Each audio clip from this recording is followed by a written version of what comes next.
গত পরশুদিন এই ফেসিবাদদের জামিন দিয়েছে, তার প্রতিবাদ করায় আমাদের নামে মিথ্যা মামলা দিয়ে যেইখানে একজন সাধারণ লোককেও কোর্ট থেকে অ্যারেস্ট করা যায় না, সেইখানে খোদ বরিশাল জেলা আইনজীবী সমিতির সভাপতি, সম্মানিত সভাপতি, তার কার্যালয় থেকে তাকে অবৈধভাবে গ্রেপ্তার করা হয়েছে। যে তারই প্রেক্ষিতে আমরা গতকালকে এবং আজকে আমরা কোর্ট বর্জন করেছি। তার মুক্তি হওয়া না পর্যন্ত আমাদের কোর্ট বর্জন চলবে ইনশাআল্লাহ। আমাদের কেউ দাবাই রাখতে পারবে না। আমরা আর যারা আমরা আসামি, আমরা এই ফেসিবাদ কোর্ট থেকে জামিন নিব না। যেহেতু আমাদের সভাপতি ভিতরে, আমরাও ভিতরে যেতে চাই। আপনারা জানেন যে বরিশাল আইন অঙ্গনের বিচারকদের গোয়ার্তমির কারণে আজকের এই আন্দোলন।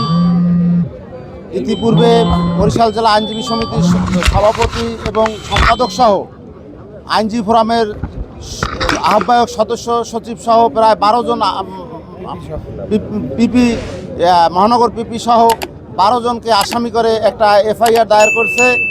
এটা চিফ মেট্রোপলিটন ম্যাজিস্ট্রেটের নির্দেশে এগুলি হয়েছে।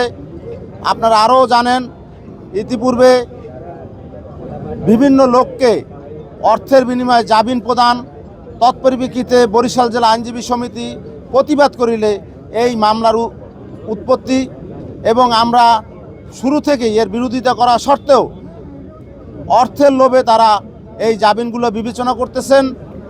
এবং আমরা একটু শুধু জানতে চাই আজকের কর্মসূচি আমরা বরিশাল জেলা আইনজীবী সমিতির সভাপতি SM সাদিকুর রহমান লিঙ্কনের নিঃশর্ত মুক্তি দাবি করতেছি।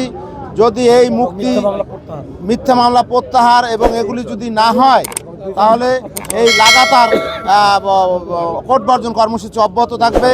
এবং আপনারা জেনে আনন্দিত হবেন যে বরিশাল জেলার আইনজীবী সমিতির সকল আইনজীবীরা এই কর্মসূচির সাথে একমত পোষণ করেছেন। শুধু তাই নয়, এই বরিশালের বিচার প্রার্থী জনগণও এটাকে সমর্থন করছে। কি পরিমাণ মামলা আছে বরিশালে এই আদালত বর্জনের কারণে? কতগুলো মামলা বন্ধ থাকছে? প্রায় 3000 মামলা আজকে আছে কজ লিস্টে। বিভিন্ন আদালতে 3000-এর উপরে মামলা আছে, এবং এই 3000 মামলা আজকে তারা হয়তো বা ডেট পড়বে, এর চেয়ে বেশি কিছু না। আমি এখানে আসছি একটা মামলা সংক্রান্ত বিষয় নিয়ে, জমি সংক্রান্ত মামলা। তো আজকে আমার হাজিরার তারিখ ছিল। তো এসে দেখলাম যে এখানে সকলে, অর্থাৎ বাদী বিবাদী সকলে কোর্ট থেকে ঘোরাঘুরি করতেছে। পরে জানতে পারলাম যে এখানে অ্যাডভোকেটদের যে সভাপতি, ওনাকে অ্যারেস্ট করা হয়েছে। তো তাকে অ্যারেস্ট করার কারণে তারা কোর্ট বর্জন করছে। তো আসলে এই কারণে আমরা সাধারণ মানুষ অনেক দূর থেকে আসি, এবং এখানে অনেকেই আছে যারা রোজাদার, অনেক রাত্রে শেষ রাত্রে ওঠে, এবং তারা এখানে আসা প্রয়োজন দেখে এখানে আসছে। তো এদের সকলেই আসলে কষ্ট হইতেছে। রমজান মাসে এই বিষয়টা আমার কাছে ভালো লাগে না, বুঝতে পারছি। আমি ভাই এই কোর্টে আমার একটা মামলা আছে, এই জন্য আসছি ঢাকা থেকে। ঢাকায় আমার ছোট ছোট 2টা বাচ্চা রেখে আসছি বাসায়।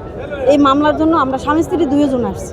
আয়সা দেখি যে এই কোর্টে এই ঝামেলা চলতেছে। এখন কি ঝামেলা আমি তো বলতে পারতেছি না, কিন্তু আমরা জনগণ তো এটার ভোগান্তি।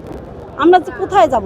কোর্টে এসেও যদি আমরা শান্তি না পাই, আমরা কোন দেশে যাই শান্তি পাবো?